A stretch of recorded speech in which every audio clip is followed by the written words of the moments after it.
السلام علیکم ورحمۃ اللہ وبرکاتہ۔ آج کا جو واقعہ ہے وہ ایک انتہائی اہم واقعہ میں نے قرآن و حدیث سے لیا ہے۔ تو دیکھیں، جب ہمارے نبی کریم صلی اللہ علیہ وسلم کے ساتھ کچھ ہوتا تھا، کوئی ان کے ساتھ برا کرتا تھا، تو ان کا آگے سے کیا عمل ہوتا تھا۔ تو چلیں شروع کرتے ہیں۔ ایک روز رسول اللہ صلی اللہ علیہ وسلم بیت اللہ میں نماز پڑھ رہے تھے کہ عقبہ بن ابی معیط آیا، اور آتے ہی اپنی چادر اتار کر رسول اللہ صلی اللہ علیہ وسلم کے گلے میں ڈال دی اور پیچ در پیچ دینے شروع کر دیے۔ آپ صلی اللہ علیہ وسلم کا دم گھٹنے لگا۔ اتنے میں ابو بکر صدیق رضی اللہ تعالیٰ عنہ کو پتہ چلا۔ وہ تشریف لائے اور دھکے دے کر اس ملعون کو ہٹایا۔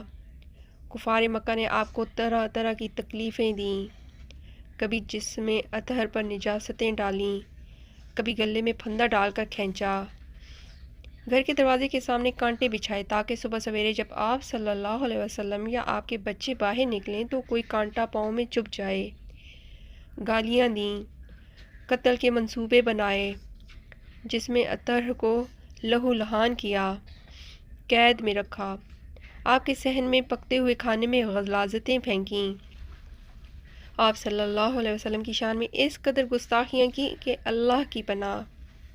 کبھی پاگل کہہ کر پکارا اور کبھی جادوگر، کبھی مذمم کہا اور کبھی شاعر۔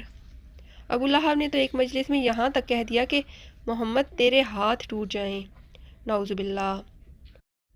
اور عاص بن وائل تو اس سے بھی بڑھ گیا۔ یہ ملعون جہاں بھی آپ صلی اللہ علیہ وسلم کا ذکر خیر سنتا تو کہتا، اسے چھوڑ دو، وہ دم کٹا ہے، اس کے پیچھے اس کی نرینہ اولاد نہیں۔ رحمت للعالمین، بہتر و برتر، طاہر و اطہر، ساقی کوثر، شافع محشر صلی اللہ علیہ وسلم کبھی جواباً صرف اس قدر فرما دیا کرتے، اے فرزندان عبد مناف، حق ہمسائیگی خوب ادا کرتے ہو، اللہم صلی علی محمد۔ صحاح ستہ۔ ایک روز قریش کے ایک اوباش نے سر بازار نبی کریم صلی اللہ علیہ وسلم کے سر مبارک پر مٹی ڈال دی۔ آپ صلی اللہ علیہ وسلم اسی حال میں گھر تشریف لے آئے۔ صاحبزادیوں میں سے ایک آپ صلی اللہ علیہ وسلم کا سر دھو رہی تھیں اور اپنے ابا کو اس حالت میں دیکھ کر رو رہی تھیں۔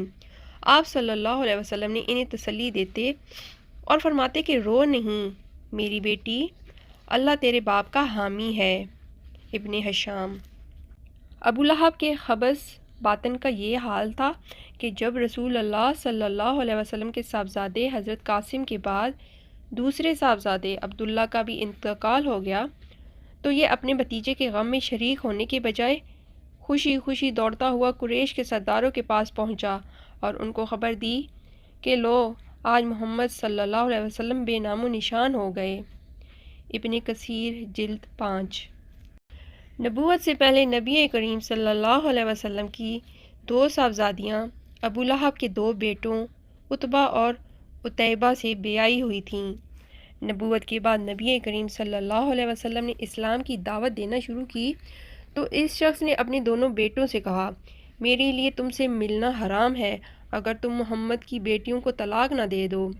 چنانچہ دونوں نے طلاق دے دی، اور عتیبہ تو گستاخی میں اس قدر آگے بڑھ گیا تھا کہ ایک روز نبی کریم صلی اللہ علیہ وسلم کے سامنے آ کر اس نے کہا کہ میں وَالنَّجْمُ إِذَا هَوَىٰ اور ثُمَّ دَنَا فَتَدَلَّىٰ کا انکار کرتا ہوں، اور یہ کہہ کر اس نے نبی کریم صلی اللہ علیہ وسلم کی طرف تھوکا جو آپ پر نہیں پڑا۔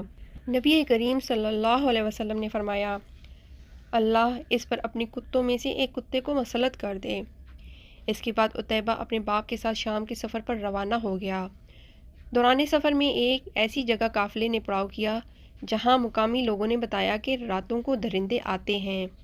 ابو لہب نے اپنے ساتھی اہل قریش سے کہا کہ میرے بیٹے کی حفاظت کا کچھ انتظام کرو، کیونکہ مجھے محمد صلی اللہ علیہ وسلم کی بد دعا کا خوف ہے۔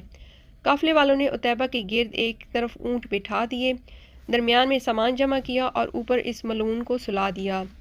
اچانک رات کو ایک شیر آیا اور اونٹوں کے حلقے میں سے گزر کر اس نے عتیبہ کو پھاڑ کھایا۔ تو دوستو، آج کے لیے بس یہیں پر ختم کرتے ہیں اپنی ویڈیو کو۔ تو انشاءاللہ آگے اور بہت سے واقعات و حدیث قرآن سے لے کے حاضر ہوں گے۔ السلام علیکم ورحمۃ اللہ وبرکاتہ۔